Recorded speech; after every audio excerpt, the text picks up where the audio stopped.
Assalamualaikum warahmatullahi wabarakatuh. Kami dari Kelompok 1 ingin mempersembahkan video kami yang bertemakan Ragam bahasa. Selamat menyaksikan.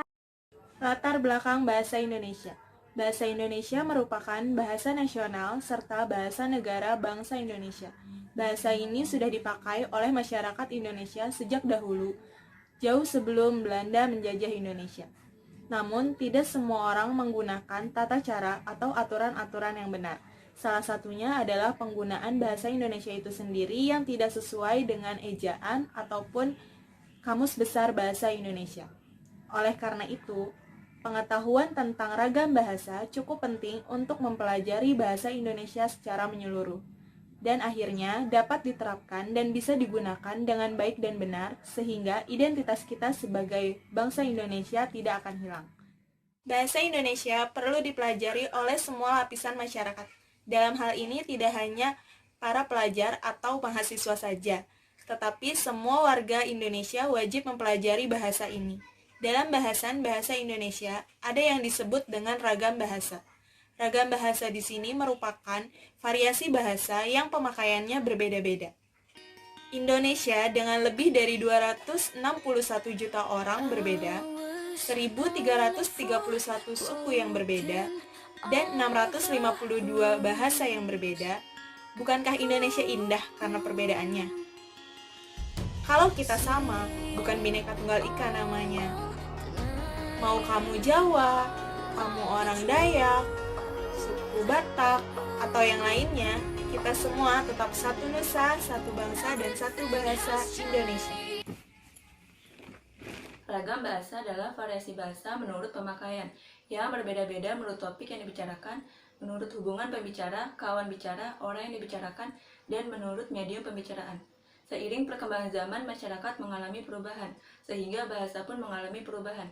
Perubahan itu berupa variasi-variasi bahasa yang dipakai sesuai keperluannya. Dalam hal ini, banyaknya variasi bahasa tidak mengurangi fungsi bahasa sebagai alat komunikasi yang efisien, sehingga dalam bahasa timbul mekanisme untuk memilih variasi tertentu yang cocok untuk keperluan tertentu, yaitu disebut ragam standar. Adapun pengertian ragam bahasa menurut para ahli adalah sebagai berikut. Yang pertama, ragam bahasa menurut Bahman tahun 1990. Ragam bahasa adalah variasi bahasa menurut pemakaian yang berbeda-beda menurut topik yang dibicarakan, menurut hubungan pembicara, kawan bicara, orang yang dibicarakan, dan menurut medium pembicaraan. Yang kedua, ragam bahasa menurut Dendi Sugono tahun 1999. Sehubung pemakaian bahasa Indonesia, timbul dua masalah pokok, yaitu bahasa baku dan tabaku. Dalam situasi resmi, seperti di sekolah, di kantor, dan di pertemuan resmi, digunakan bahasa baku. Sebaliknya, dalam situasi tidak resmi, seperti di rumah, di taman, di pasar, kita tidak dituntut untuk menggunakan bahasa baku. Yang ketiga, ragam bahasa menurut Fishmead tahun 1968. Suatu ragam bahasa, terutama ragam bahasa jurnalistik dan hukum, tidak tertutup kemungkinan untuk menggunakan bentuk kosakata ragam bahasa baku agar bisa menjadi panutan bagi masyarakat pengguna bahasa Indonesia. Dalam hal ini yang perlu diperhatikan adalah kaidah tentang norma yang berlaku yang berkaitan dengan latar belakang pembicaraan atau situasi pembicaraan, pelaku bicara, dan topik pembicaraan. Penyebab terjadinya ragam bahasa. Ragam bahasa timbul seiring dengan timbulnya perubahan di dalam masyarakat. Perubahan tersebut berupa variasi-variasi bahasa yang dipakai sesuai keperluannya. Oleh karena banyaknya variasi, agar tidak mengurangi fungsi bahasa sebagai alat komunikasi yang efisien, dalam bahasa timbul mekanisme untuk menentukan atau memilih variasi tertentu yang cocok untuk keperluan tertentu.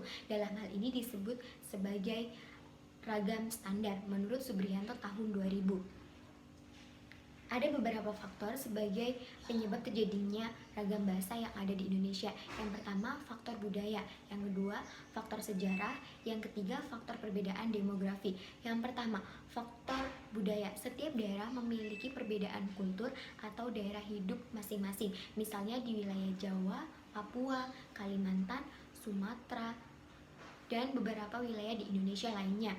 Yang kedua, faktor Sejarah. Setiap daerah atau wilayah memiliki kebiasaan atau adat istiadat serta bahasa nenek moyang sendiri-sendiri dan berbeda-beda antara satu daerah dengan daerah yang lainnya.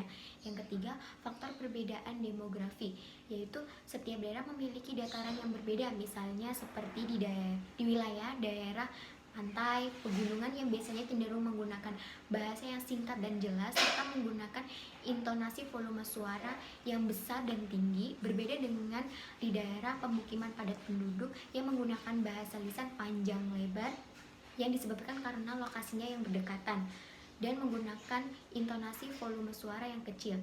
Selain faktor tersebut, ragam bahasa juga terjadi karena perkembangan zaman, di samping perbedaan cara penyampaian atau logat bahasanya. Jenis-jenis ragam bahasa. Yang pertama, ragam bahasa yang dilihat dari cara penuturannya. Ragam bahasa yang dilihat dari cara penuturannya terdiri dari 4 bagian. Yang pertama, ragam dialek atau daerah adalah variasi bahasa yang dipakai oleh orang-orang di tempat tertentu. Misalnya, dalam bahasa Jawa, bahasa orang Jawa di Purwokerto, Semarang, Tegal, Surakarta, ataupun Surabaya, mereka memiliki dialek masing-masing yang berbeda. Yang kedua, ragam terpelajar. Bahasa yang telah digunakan dengan orang-orang yang berpendidikan berbeda dengan orang-orang yang tidak berpendidikan. Bisa dibandingkan dengan pengucapannya. Kata-kata seperti orang yang berpendidikan menggunakan kata-kata video, film, mencuci, kompleks, sedangkan orang-orang yang tidak berpendidikan menggunakan kata-kata video, film, mencuci, dan kompleks. Saya akan melanjutkan penjelasan dari Ima, yaitu mengenai ragam bahasa dilihat dari cara penuturan. Ada yang ketiga sama keempat adalah ragam resmi sama ragam tidak resmi. Nah, ragam resmi adalah ragam bahasa yang digunakan dalam situasi resmi. Misalnya untuk peraturan-peraturan, pertemuan-pertemuan, perundang-undangan, makalah atau karya tulis, pidato, surat dinas. Nah, ragam resmi ini biasanya menggunakan bahasa yang baik atau sesuai EYD, tugas, dan sopan, dan menggunakan kata baku, baik itu tulisan maupun tertulis.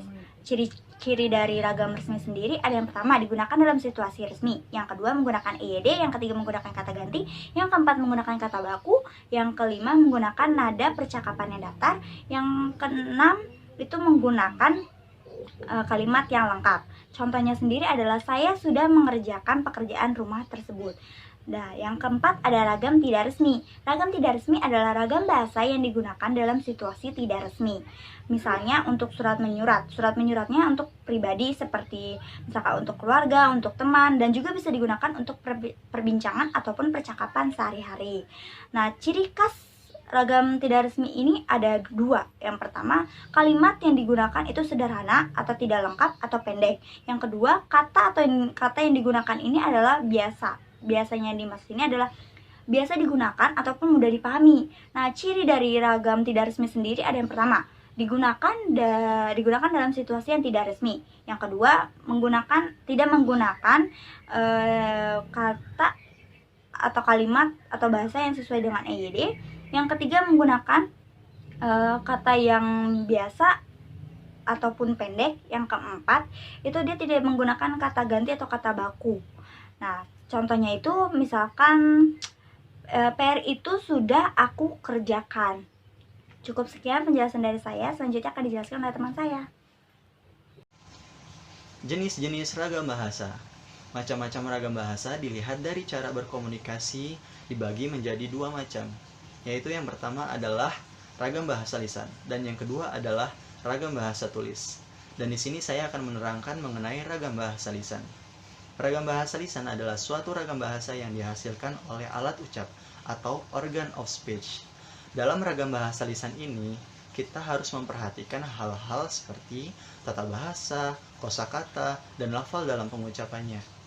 Dalam hal ini, dengan memperhatikan hal-hal tersebut, pembicara dapat mengatur tinggi rendahnya suara atau tekanan yang dikeluarkan, mimik atau ekspresi muka yang ditunjukkan, serta gerak tangan atau isyarat untuk mengungkapkan ide sang pembicara.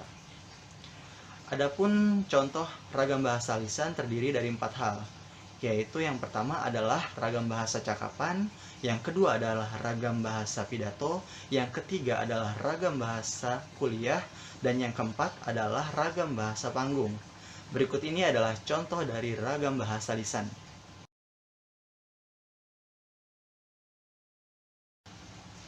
Ragam bahasa lisan memiliki 4 ciri-ciri, yaitu yang pertama, memerlukan kehadiran orang lain, yang kedua, unsur gramatikal tidak dinyatakan secara lengkap, yang ketiga, terikat ruang dan waktu, dan yang keempat, dipengaruhi oleh tinggi rendahnya suara. Adapun kelebihan dari ragam bahasa lisan yakni yang pertama adalah dapat disesuaikan dengan situasi, yang kedua faktor efisiensi, yang ketiga adalah faktor kejelasan, yang keempat adalah faktor kecepatan, yang kelima lebih bebas bentuknya karena faktor situasi yang memperjelas pengertian bahasa yang dituturkan oleh penutur. Dan yang terakhir, penggunaan bahasa lisan bisa berdasarkan pengetahuan serta penafsiran dari informasi audit, visual, dan kognitif sang penutur. Sedangkan kelemahan dari ragam bahasa lisan adalah yang pertama, bahasa lisan terdiri dari beberapa kalimat yang tidak lengkap. Bahkan terdapat beberapa frase-frase yang tergolong sederhana. Yang kedua, penutur seringkali mengulangi beberapa kalimat. Yang ketiga, tidak semua orang bisa melafalkan bahasa lisan dengan baik dan benar. Dan yang terakhir adalah aturan-aturan bahasa yang dilakukan tidak formal. Terima kasih. Yang kedua ada ragam bahasa tulis. Apa itu ragam bahasa tulis? Saya akan menjelaskan ragam bahasa tulis. Ragam bahasa tulis adalah bahasa yang dihasilkan dengan memanfaatkan tulisan dan huruf sebagai unsur dasarnya. Dengan kata lain, kita dituntut tepat dalam pemilihan unsur tata bahasa seperti bentuk kata, susunan kalimat, ketetapan pemilihan kata, kebenaran penggunaan ejaan, dan penggunaan tanda baca untuk mengungkapkan ide tersebut. Ciri-ciri dari ragam bahasa tulis ini, yang pertama, tidak memerlukan kehadiran orang lain. Yang kedua, unsur gramatika dinyatakan secara lengkap. Yang ketiga, tidak terkait ruang dan waktu. Dan yang keempat, dipengaruhi tanda baca dan ejaan. Adapun contoh ragam tulis ini, yang pertama, ragam bahasa teknis. Ragam bahasa teknis adalah ragam bahasa yang memperlihatkan teknis atau cara penulisan. Yang kedua, ragam bahasa undang-undang. Ragam bahasa yang menggunakan bahasa resmi dan baku. Yang ketiga, ragam bahasa catatan. Ragam bahasa yang disingkat untuk mengingatkan kita kepada suatu hal. Dan yang terakhir, ragam bahasa surat. Ragam bahasa untuk menyampaikan sebuah informasi. Kelebihan dari ragam bahasa tulis ini ada dua. Yang pertama, informasi yang disajikan dapat dikemas dalam media cetak. Dan yang kedua, dapat menambahkan kosakata. Sedangkan kelemahannya, yang pertama, tidak menjadikan berita secara lugas, jernih, dan jujur. Yang kedua, hal yang ada di dalam ragam bahasa tulis ini tidak dapat diperjelas. Sekian dan terima kasih. C. Ragam bahasa dilihat dari topik pembicaraannya. Yang pertama, ada ragam sosial. Ragam sosial adalah ragam bahasa yang sebagian nilai dan kaidahnya didasarkan dengan kesepakatan bersama dalam lingkungan sosial yang lebih kecil dalam masyarakat. Misalnya, ragam bahasa yang digunakan oleh keluarga atau persahabatan antar dua orang yang akrab. Ini dinamakan ragam sosial. Ragam sosial berhubungan juga dengan tinggi atau rendahnya status kemasyarakatan dalam lingkungan sosial yang bersangkutan. Yang kedua, ada ragam fungsional. Ragam fungsional atau profesional adalah ragam bahasa yang terikat dengan profesi, lembaga, lingkungan kerja, dan kegiatan tertentu lainnya. Ragam fungsional terikat juga dengan keresmian keadaan penggunaannya. Ragam fungsional ini dapat digunakan sebagai bahasa negara dan bahasa teknis keprofesian, seperti teknologi atau keilmuan, kedokteran, dan keagamaan. Yang ketiga, ada ragam jurnalistik. Bahasa jurnalistik adalah bahasa yang digunakan oleh persurat kabaran atau media cetak. Dalam pengembangan lebih lanjut, bahasa jurnalistik adalah bahasa yang digunakan oleh seluruh media massa. Media massa ini meliputi media massa audio atau radio, visual, audio atau televisi, dan multimedia atau internet. Ragam bahasa jurnalistik ini adalah salah satu ragam bahasa yang dibentuk berdasarkan spesifikasi materi yang disampaikannya. Ragam khusus jurnalistik ini termasuk juga ke dalam ragam bahasa ringkas. Ragam bahasa jika dilihat dari topik pembicaraan selanjutnya yaitu ada ragam sastra serta ragam politik dan hukum. Pertama, saya akan membahas ragam sastra terlebih dahulu. Ragam bahasa sastra memiliki sifat atau karakteristik yang subjektif, lentur, konotatif, kreatif, dan inovatif. Bahasa sastra ialah bahasa yang dipakai untuk menyampaikan emosi atau perasaan dan pikiran, fantasi dan lukisan angan-angan, penghayatan lahir dan batin, serta peristiwa dan khayalan dalam bentuk istimewa. Hal ini dikatakan istimewa dikarenakan kekuatan efeknya pada pembaca dan atau pendengar, dan istimewa juga cara penuturannya. Bahasa dalam ragam sastra ini digunakan sebagai bahan kesenian di samping sebagai alat komunikasi. Berbeda dengan bahasa dalam ragam ilmiah, bahasa dalam ragam sastra ini banyak menggunakan kalimat-kalimat yang tidak efektif dan penggambaran yang sejelas-jelasnya melalui rangkaian kata bermakna konotasi sering dipakai dalam ragam bahasa sastra ini. Hal ini dikarenakan agar tercipta fantasi dalam imajinasi para pembacanya. Nah, contoh dari ragam sastra ini adalah sebagai berikut. Ragam sastra terdiri dari 3 jenis utama, yaitu ada puisi, prosa, dan drama. Contoh selanjutnya yaitu seperti kalimat, cerita itu banyak mengandung unsur flashback. Nah, itu merupakan salah satu contoh dari ragam sastra. Selanjutnya, yang terakhir yaitu ada ragam politik dan ragam hukum. Ragam politik. Bahasa politik berisi kebijakan yang dibuat oleh penguasa dalam rangka menata dan mengatur kehidupan dalam masyarakat. Dengan sendirinya, penguasa tersebut merupakan salah satu sumber penutur bahasa yang memberikan pengaruh yang besar dalam pengembangan bahasa dalam masyarakat. Ragam hukum. Salah satu ciri khas dari ragam hukum adalah menggunakan kalimat yang panjang dengan pola kalimat yang luas. Dengan demikian, bahasa hukum seringkali sulit menggunakan kalimat yang pendek karena bahasa hukum harus menjelaskan tentang norma-norma serta aturan-aturan yang butuh penjelasan secara panjang dan lebar, harus jelas kriterianya, harus jelas situasi serta kondisinya yang dimaksud. Nah, contoh dari ragam politik dan hukum itu seperti misalnya, dia dihukum karena melakukan tindakan pidana dengan sanksi pelanggaran pasal 44. Itu merupakan contoh dari ragam politik dan hukum.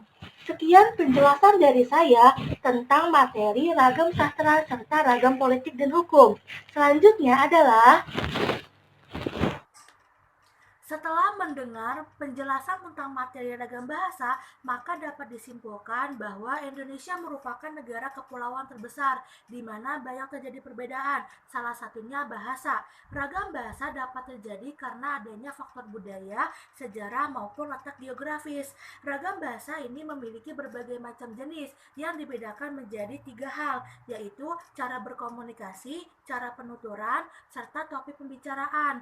Ragam bahasa jika dilihat dari cara berkomunikasi dibedakan menjadi 2, yaitu ragam tulis dan ragam lisan. Sedangkan ragam bahasa jika dilihat dari cara penuturannya maka dibedakan menjadi ragam dialek, ragam terpelajar, ragam resmi, serta ragam tidak resmi. Dan yang terakhir, jika dilihat dari topik pembicaraannya, ragam bahasa dibedakan menjadi ragam sosial, ragam fungsional, ragam jurnalistik, ragam sastra, serta ragam politik dan hukum. Sekian.